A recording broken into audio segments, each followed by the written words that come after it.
Hi friends, welcome back to my channel. ప్రతిరోజు కార్తీక దీపం serial టీవీలో కన్నా ముందుగా చూడడానికి వెంటనే మా ఛానల్ని సబ్స్క్రైబ్ చేసుకుని పక్కనే ఉన్న గంట సింబల్ ఆల్ పైన క్లిక్ చేయండి. అప్పుడే నేను పోస్ట్ చేసే వీడియోస్ మీరు మిస్ కాకుండా నోటిఫికేషన్ ద్వారా చూడగలరు. ఇక సీరియల్లోకి వెళ్తే కార్తీక దీపం సీరియల్లో తన కన్న తల్లి కోసం దీప తీసుకున్న ఆ నిర్ణయంతో షాక్‌తో కుప్పకూలిపోతారు సుమిత్ర ఇంకా కార్తీక్. మరసలు ఏం జరిగింది? అసలు దీప తీసుకున్న నిర్ణయం ఏంటి? అసలు సుమిత్ర గురించి అసలు దీప ఎలాంటి నిర్ణయం తీసుకుంది? ఏం చేయబోతుంది? మరి కాంచన, కార్తీక్ ఇందుకు ఒప్పుకుంటారా? మరి అసలు విషయం అందరికీ తెలియబోతుందా? మరి సుమిత్ర ఎలాంటి నిర్ణయం తీసుకోబోతుంది? కార్తీక్ ఏం చేయబోతున్నాడు? మరి అసలు ఏం జరగబోతుంది? కథ ఎలాంటి మలుపు తిరగబోతుందనేది తెలియాలంటే ఈ వీడియోని చివరి వరకు స్కిప్ చేయకుండా చూడండి. అప్పుడే మీకు క్లియర్‌గా అర్థమవుతుంది. అలాగే ఈ వీడియోని ఇప్పటి వరకు లైక్ చేయని వాళ్ళు ఇప్పుడే లైక్ చేసేయండి. ఇక సీరియల్‌లోకి వెళ్తే కార్తీక దీపం సీరియల్‌లో అసలు కార్తీక్ డాక్టర్‌ని కలిసొచ్చినప్పటి నుంచి అసలు ఏది ఉలుకు పలుకు లేకుండా అలా సైలెంట్‌గా ఉండడంతో దీప చాలా బాధపడుతుంది. "ఏమైంది బావ? అసలు ఏమైంది? అసలు వెళ్ళొచ్చినప్పటి నుంచి చూస్తున్నాను నువ్వు మౌనంగా ఉన్నావు. అసలు ఏం జరుగుతుంది బావ?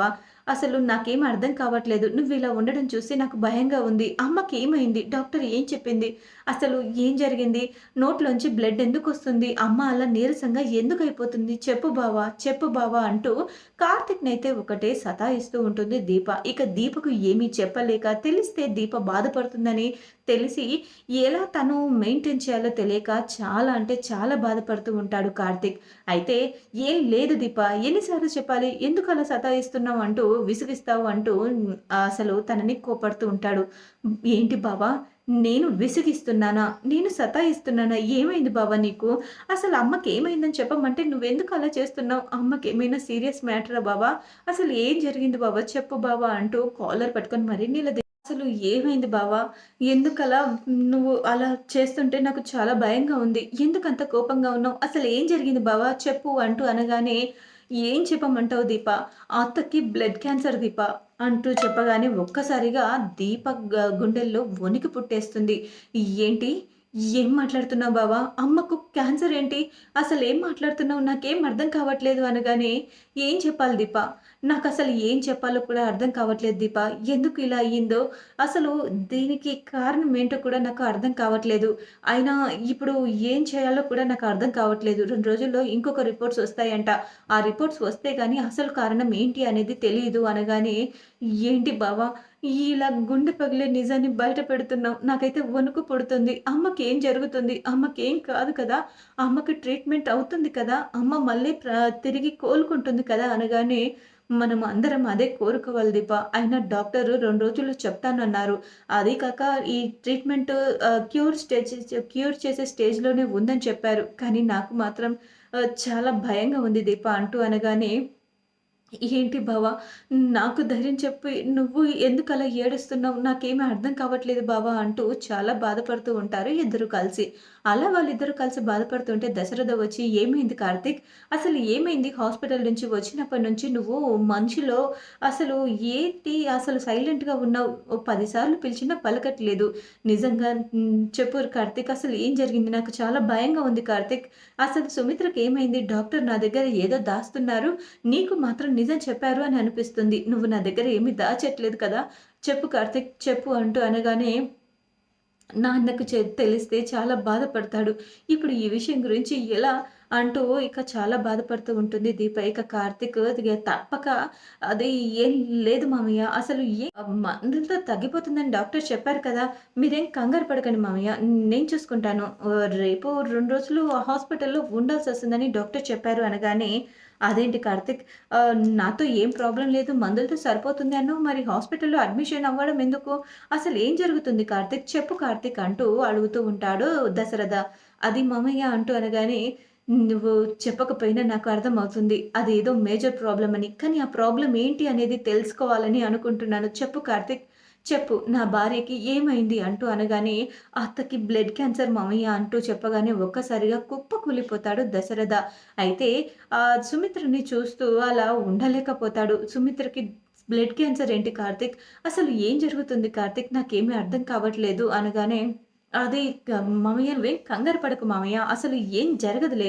అత్త మళ్ళీ తిరిగి కోలుకుంటుంది. అత్త గురించి నువ్వు టెన్షన్ పడకు. అత్తకేం కాదు అంటూ ధైర్యం చెప్తూనే కాస్త కార్తీక్ అయితే చాలా బాధపడుతూ ఉంటాడు. ఏంటి కార్తీక్ నాకేమీ అర్థం కావట్లేదు. అసలు సుమిత్రకి ఇలా జరగడం ఏంటి? అసలు ఏం జరుగుతుంది? సుమిత్ర అలా బ్లడ్ క్యాన్సర్ ఏంటి? అసలు సుమిత్ర ఎంత పద్ధతిగా ఉంటుంది. తను అన్ని జాగ్రత్తలు తీసుకుంటుంది. హెల్త్ విషయంలో చాలా కాన్షియస్‌గా ఉంటుంది. ఏది పడితే అది తినను కూడా తినదు. అసలు ఎందుకిలా జరిగింది? నాకేం అర్థం కావట్లేదు కార్తీక్ అంటూ అనగానే, ఇది కంగారు పడకు మామయ్య. అయినా 2 రోజుల్లో ఇంకో రిపోర్ట్స్ వస్తాయని చెప్పారు. ఆ టెస్టులు అయిపోయిన తర్వాత, ఆ రిపోర్ట్స్ వచ్చిన తర్వాత అసలు ట్రీట్మెంట్ చేసే స్టేజ్‌లో ఉంది కదా! అది ఏ స్టేజ్‌లో ఉందనేది చెప్తాను అని చెప్పారు. మీరు కంగారు పడకండి మామయ్య. అత్తకేం కాదు. మనమంతా ఉన్నాం కదా! అవసరమైతే ఫారెన్ నుంచి డాక్టర్‌ని పిలిపిద్దాం. అత్తకి ఏం కాకుండా మనం జాగ్రత్తగా చూసుకుందాం. మీరు కంగారు పడకండి మామయ్య అంటూ చాలా ధైర్యం అయితే చెప్తాడు కార్తీక్. అయితే కార్తీక్ అంతలా చెప్తున్నా కూడా దశరథకు సుమిత్రను చూస్తే చాలా బాధగా, భయంగా ఉంటుంది. ఏ క్షణంలో ఎలాంటి వార్త వినాల్సొస్తుందో, ఏం చూడాల్సొస్తుందో అని చాలా భయపడుతూ ఉంటాడు కార్తీక్ చెప్పిన తర్వాత దశరథ. సుమిత్ర అంతలోనే దగ్గుతూ బయటకు వచ్చేసరికి తట్టుకోలేకపోతాడు. కళ్ళ నిండా నీళ్లొచ్చేస్తాయి కార్తీక్‌కి, దశరథకి. ఇక ఏం చేయాలో అర్థం కాక సుమిత్ర నువ్వు బయటికెందుకొచ్చావు సుమిత్ర? నువ్వసలు బయటికి రాకూడదని చెప్పాను కదా! అనగానే, ఏంటండి నన్నేదో పేషెంట్‌ని చూసినట్టు చూస్తున్నారు. నాకు కాస్త దగ్గు తగిలింది అంతే కదా! ఈ దగ్గుకి ఏమవుతుందండి అంటూ దగ్గుతూనే, బాధపడుతూనే మాట్లాడుతుంది సుమిత్ర. ఇక చూడు నువ్వసలు బయటికి రావడానికి వీల్లేదు. ఏదైనా కావాలంటే నీ గదికే తెప్పిస్తాను అని చెప్పేసి సుమిత్రని గాజు బొమ్మలాగా చూసుకోవడం స్టార్ట్ చేస్తాడు దశరథ. ఏమైంది దీనికి? నన్నెందుకు ఇంత అపురూపంగా చూస్తున్నారు? అయినా నేనేదో పేషెంట్‌నయినట్టు నన్నెందుకు అంత జాగ్రత్తగా చూసుకుంటున్నారు? అంటూ సుమిత్రకైతే చాలా రకాల అనుమానాలు మైండ్‌లో మెదులుతూ ఉంటాయి. అయితే దీప, కార్తిక్ ఇద్దరు కలిసి డాక్టర్‌ని కలవడానికి వెళ్తారు. "బావ నేను వెంటనే డాక్టర్‌ని కలవాలి.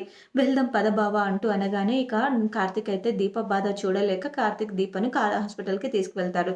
డాక్టర్ ఆ రిపోర్ట్స్ వచ్చాయి కదా! ఏమైంది? మరి హాస్పిటల్‌లో వెంటనే అడ్మిట్ చేయాలా? ట్రీట్మెంట్ వెంటనే స్టార్ట్ చేసేయాలా? అని అనగానే కార్తిక్ నేను ఒక విషయం గురించయితే చెప్పగలను. అసలు మీరు ఈవిడ మీకేమవుతుంది? అంటే ఈవిడ నా భార్య మేడం అనగానే, ఓకే. అంటే మరి సుమిత్ర గారికి రక్త సంబంధికులు ఎవరైనా ఉన్నారా? అంటే ఆవిడ రక్తం పంచుకు పుట్టిన వాళ్ళు కూ తన సంతానం కానీ, తన తోబుట్టువులు కానీ, తన కన్నవాళ్ళు కానీ ఎవరైనా ఉన్నారా? అనగానే అది డాక్టర్ ఎందుకలా అడుగుతున్నారు అని అనగానే, ఏమీ లేదు. ఇప్పుడు తన డీఎన్ఏతో మ్యాచ్ అయిన ఆ బ్లడ్ మాత్రమే తనకు ఎక్కించాల్సి ఉంటుంది. ఇప్పుడు అంటే తనకు వచ్చింది రేర్ బ్లడ్ క్యాన్సర్. అది కూడా చాలా రేర్ బ్లడ్ గ్రూప్ కాబట్టి తన రక్త సంబంధికులదికి సంబంధించినది ఎక్కిస్తే అది చాలా బాగా పనిచేస్తుంది. వేరే బ్లడ్ అంటే మామూలుగా తన బ్లడ్ గ్రూప్ చాలా రేర్. కాబట్టి ఇటువంటి కేసుల్లో తన రక్త సంబంధికులు ఎవరైనా ఉంటే ఆహ్, మనం రక్త మార్పిడి అలా చేస్తూ ఉంటే తనకు తొందరగా క్యూర్ అయ్యే అవకాశం ఉంది. అనగానే తన కూతురే డాక్టర్ అని చెప్పగానే, ఏంటి? తను మీ భార్య అన్నారు కదా! అనగానే, మీరు తన మేనల్లుడు అన్నారు కదా! అంటే మేనరికం చేసుకున్నారా?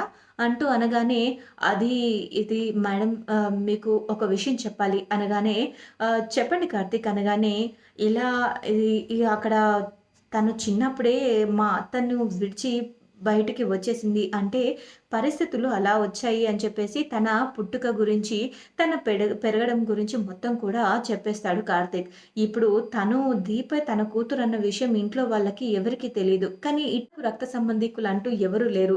ఈ దీప తప్ప అంటూ అనగానే, దీప ఓకే. సరే రండి టెస్ట్ చేస్తాను అనగానే, అంటే దీప ఇప్పుడు ప్రెగ్నెంట్ డాక్టర్ అనగానే, వాట్?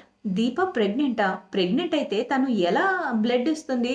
అది నెవర్ పాసిబుల్ కార్తీక్. ఇంకా మీరు వేరే మార్గం ఏదైనా చూడండి అనగానే లేదు డాక్టర్ నేను బ్లడ్ ఇస్తాను. నాకేం పర్వాలేదు. నేను బాగానే ఉన్నాను అంటూ అనగానే లేదమ్మా అయినా ప్రెగ్నెంట్‌గా ఉన్నవాళ్ళు బ్లడ్ ఇవ్వకూడదు. ఆ విషయం నీకు తెలీదా?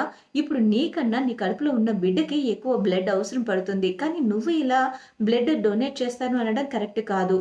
అయినా ఇది చాలా ప్రాబ్లమ్ అవుతుంది. నువ్వు ఇందుకు అస్సలు ఒప్పుకోవద్దు కార్తీక్. అయినా ఒకరి ప్రాణం నిలబెట్టడం కోసం ఒక ప్రాణాన్ని తీయాలని మా ఉద్దేశ్యం కాదు. అయినా తన రక్త సంబంధికులు అన్నాను కానీ, మీరు ఇలాంటి డెసిషన్ తీసుకుంటే కరెక్ట్ కాదు అని చెప్పేసి డాక్టర్ వాళ్ళకి సర్ది చెప్పి ఇంటికైతే వెళ్ళిపోతుంది. అవుతుంది. అయితే నా కడుపులో ఉన్న బిడ్డే దీనికి కారణమైతే నా కడుపులోని బిడ్డను కూడా నేను వద్దనుకుంటాను. నా కన్న తల్లి కన్నా నాకు కడుపులో పుట్టబోయే బిడ్డ ఇంపార్టెంట్ ఏం కాదు. నా కడుపులోని బిడ్డని నేను తర్వాతైనా కనొచ్చు. కానీ నేను నా కన్న తల్లిని పోగొట్టుకుంటే ఎప్పటికీ నేను అసలు నేను ఈ భూమి మీద బ్రతకడానికి కూడా అనర్హురాలిని అవుతాను అని చెప్పేసి చాలా బాధపడుతూ ఉంటుంది. అయితే తన ఉద్దేశ్యం గురించి కార్తీక్‌కి చెప్పాలా వద్దా అంటూ చాలా బాధపడుతూ ఉంటుంది. అయితే ఈ విషయం బావకి చెప్పాలా లేదా? ఏం చేయాలి అని అర్థం కాక చాలా బాధపడుతూ ఉంటుండు. అయితే బావ నేనొక నిర్ణయం తీసుకున్నాను బావ అనగానే, "ఏంటిది పాది?" అనగానే, "అమ్మ బ్రతకాలి బావ. అయినా నేను కడుపుతో ఉన్నానని రక్త మార్పిడి చేయొద్దని డాక్టర్ చెప్పారు. నాకు ఈ బిడ్డ వద్దు బావ అనగానే ఒక్కసారిగా చాలా షాక్ అయిపోతాడు కార్తీక్. ఏంటి దీపా? ఏం మాట్లాడుతున్నావు? ఏం మాట్లాడుతున్నావు? నీకు అర్థమవుతుందా? అనగానే అవును బావ. ఇంకా లోకం కూడా చూడని ఈ బిడ్డను వద్దనుకోవడం తప్పే బావ. కానీ నాకు ఇంతకన్నా వేరే మార్గం లేదు బావ. అమ్మను బ్రతికించుకోవాలంటే నేను తప్ప ఇంకెవరికి అవకాశం లేదు కదా! నేను అమ్మను కాపాడుకోవాలి. అమ్మ జీవితాంతం సంతోషంగా ఉండాలి. అమ్మకేమైనా అయితే ఆ ఇంట్లో ఎవ్వరు తట్టుకోలేరు. ముఖ్యంగా నాన్న అస్సలు తట్టుకోలేడు. అమ్మకేమైనా అయితే ఆయన ఊపిరి ఆగిపోతుంది. ఇక్కడ నేను ఈ మార్పుని నేనే చేయాలనుకుంటున్నాను. అమ్మని బ్రతికించుకోవాలి అనుకుంటున్నాను. ఇది నువ్వు ఒప్పుకో బావ ప్లీజ్. ఈ ఈ అంగీకారం లేకుండా నేను ఏమీ చేయలేను. నీ సపోర్ట్ నాకు కావాలి బావ అంటూ అనగానే, "ఏం మాట్లాడుతున్నావు దీపా? నువ్వు ప్రెగ్నెంట్‌వి ఆ విషయం మర్చిపోయావా?" అంటూ అనగానే, "కానీ కడుపులోని బిడ్డని ఇంకా భూమి మీదకి రాని బిడ్డని ఎలా నువ్వు వద్దనుకుంటున్నావు?" అంటూ అనగానే అంతలోనే కాంచన వచ్చి చాలా బాధపడుతుంది. "ఏం మాట్లాడుతున్నార్రా? అసలు భూమి మీద పడకుండా బిడ్డను పోగొట్టుకోవడం ఏంటి? అసలు ఏం మాట్లాడుతున్నారు? మీరు బిడ్డను వద్దనుకుంటున్నారా? అసలు ఏం జరుగుతుంది? నాకు చెప్తారా లేదా?" అంటూ నిలదీసేసరికి అసలు విషయం చెప్పేస్తారు. అయితే నిజంగా మా వదినకి ఇలా అయినందుకు నాకు బాధగా ఉంది దీప. కానీ మా వదిన కోసం నువ్వు నీ బిడ్డను పోగొట్టుకుంటాను అనడం కరెక్ట్ కాదు కదా! అనగానే, "కన్న తల్లి కోసం కన్న బిడ్డను పోగొట్టుకోవడం తప్పేమి కాదత్తయ్య" అంటూ అనగానే, "ఏం మాట్లాడుతున్నావు దీప?" అనగానే, "అవునత్తయ్య. నేను ఇంకా భూమి మీదకి కూడా రాని ఈ బిడ్డ కోసం నేను నా కన్న తల్లిని పోగొట్టుకోలేను. నా కన్న తల్లికేమైనా అయితే కన్న తండ్రి కూడా బాధపడతాడు. ఆ ఇంట్లో ఏడుపులు అసలు ఆ ఇంట్లో చిరునవ్వు అనేది ఎప్పటికీ రాదు" అంటూ అనగానే, "ఏం మాట్లాడుతుందిరా దీప? కన్న తల్లి అంటుంది, కన్న తండ్రి అంటుంది. అసలు ఏం జరుగుతుంది?" అనగానే కార్తీక్ కాళ్ళ మీద పడి ఏడుస్తూ తన కన్నీళ్లతో తన తల్లి పాదాలను కడుగుతూ అసలు విషయం అంతా చెప్పేస్తాడు. దీప ఎవరు? దీపకు ఇలాంటి పరిస్థితి ఎందుకొచ్చింది? ఇప్పుడు దీప ఎందుకు ఇలాంటి నిర్ణయం తీసుకుంది అనే విషయం అంతా కూడా చెప్పేస్తాడు. ఇక దాంతో తనకు ఇష్టం లేకపోయినా కూడా తన మనసు రాకపోయినా కూడా దీప తీసుకున్న నిర్ణయానికి విలువిస్తుంది కాంచన. ఇక చూడాలి మరి తర్వాత ఎపిసోడ్‌లో ఏం జరగనుందో. ఇలా జరిగి అసలు విషయం బయటపడాలని, అసలు నిజం బయటపడాలని అన్నిటికీ ఆ దేవుడే ఉన్నాడంటూ దేవుడి మీద భారం వేసిన తర్వాత అసలు సుమిత్రకు ఏమీ జరగకూడదని అనుకునేవాళ్ళు యెస్ అని కామెంట్ చేయండి. దీప తీసుకునే డెసిషన్ తప్పు అని, అసలు సుమిత్రకి ఏమీ జరగకుండా ఇంకొక ఆల్టర్‌నేషన్ మార్గం ఏదైనా ఉందేమో అనేది తెలుసుకునడానికి కార్తీక్ ఎదురు చూడాలని అనుకునేవాళ్ళు యెస్ అని కామెంట్ చేయండి. ఈ వీడియో గనుక మీకు నచ్చినట్లయితే లైక్ చేసి షేర్ చేయండి. మా ఛానల్‌లోని మరెన్నో లేటెస్ట్ అప్డేట్స్ కోసం వెంటనే మా ఛానల్‌ని సబ్స్క్రైబ్ చేసుకొని పక్కనే ఉన్న గంట సింబల్‌లో ఆల్ పైన క్లిక్ చేయండి. అప్పుడే నేను పోస్ట్ చేసే వీడియోస్ మీరు మిస్ కాకుండా నోటిఫికేషన్ ద్వారా చూడగలరు. Thanks for watching my video.